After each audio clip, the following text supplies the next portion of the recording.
বন্ধুরা, আরও কিছু একটু কথা বলতে এলাম। এখন প্রায় আমার 102 জ্বর, বিকেলের দিকে 103 ছিল। একটু মেডিসিন নিয়েছি, আর গলার ইনফেকশানটা মারাত্মক হয়েছে, এই জন্যই জ্বরটা।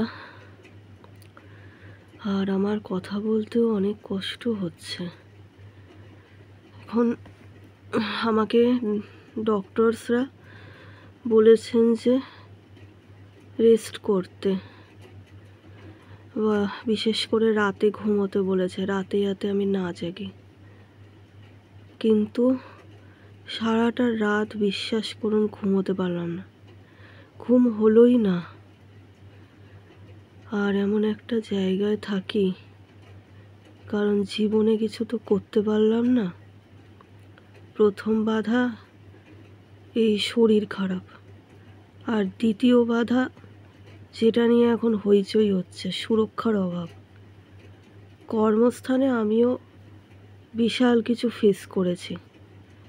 যতদিন সামর্থ্য ছিল একের পর এক চাকরি বদল, এখান থেকে ওখান। কিন্তু কি জানেন তো, কর্মক্ষেত্রে যারা বস হয় না, লিডার, তারা একটা কর্মচারীকেও মানুষ মনে করে না, যেগুলো নিয়ে হয়তো প্রতিবাদ হচ্ছে।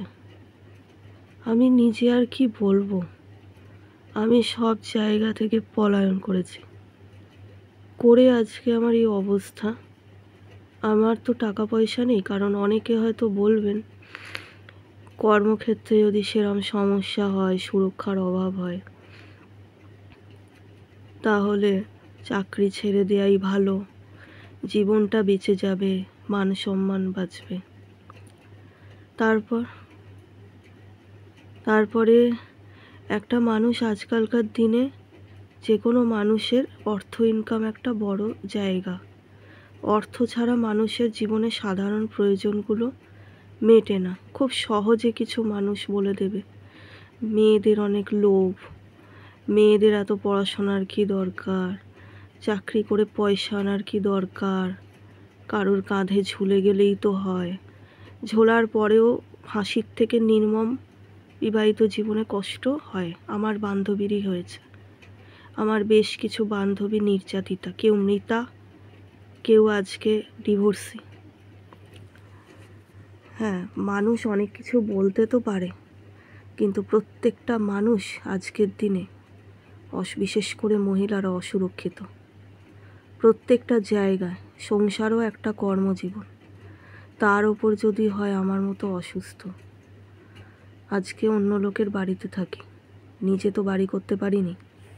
আজ যদি কাজ ছাড়তে না হতো, হতে পারতো ভালো জব যদি পেতাম, একটা বাড়ি বা রেন্ট নিয়ে থাকা নিজের মতো করে হয়তো পারতামও না। কারণ ওই যে বললাম, প্রাইভেট চাকরি বা সরকারি ক্ষেত্রে অনেক ক্ষেত্রে রেগুলার ইঁদুর দৌড়তে হয়, যেখানে আমার মতো একটা অসুস্থ মেয়ের পক্ষে সবসময় পসিবল নয়। এবার সেখানে তো কামাই করলে মাইনে কেটে নেবে, বা সমস্যা হলে সেখান থেকে চাকরি ছেড়ে পালাতে হবে, যেটা আমি করেছি। তারপরে দারিদ্রতা। কারণ আমাদের জীবনে, আমাদের বিশেষ করে মেয়েদের একটা মাথার উপর ছাদ লাগে, একটু খাবার লাগে, একটু বস্ত্র লাগে, আনুষঙ্গিক কিছু প্রয়োজন লাগে, দাঁত মাজা, মুখ ধোয়া, সাবান, পরিচ্ছন্ন থাকার জন্য, এগুলোও লাগে। একটা ছেলে হয়তো, আমি প্রাপ্তবয়স্ক ছেলের কথা বলছি,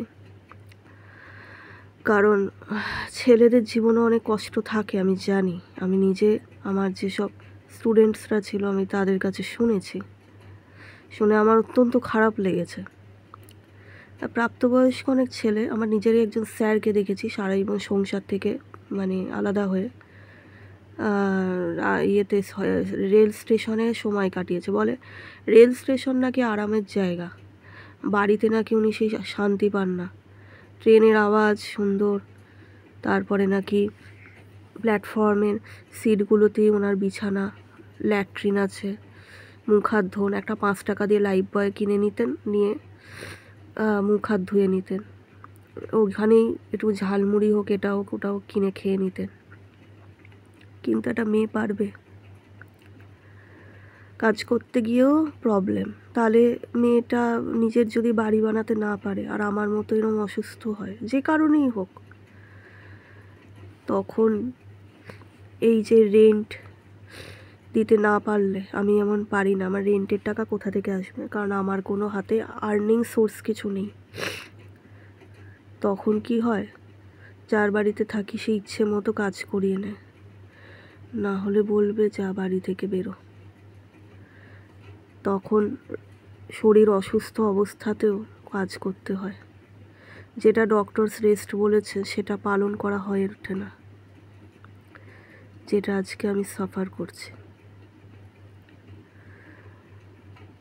আমার তো মনে হয় জীবনটা তাড়াতাড়ি শেষ হলে ভালো।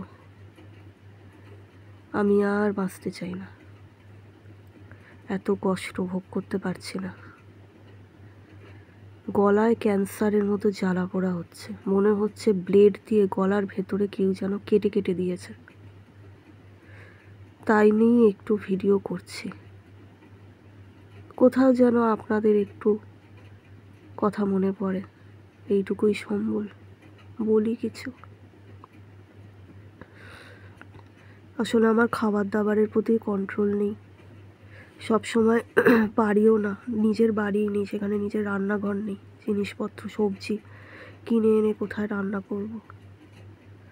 যাই হোক বন্ধুরা, আজকে এইটুকুই রাখলাম, ভালো থাকবেন।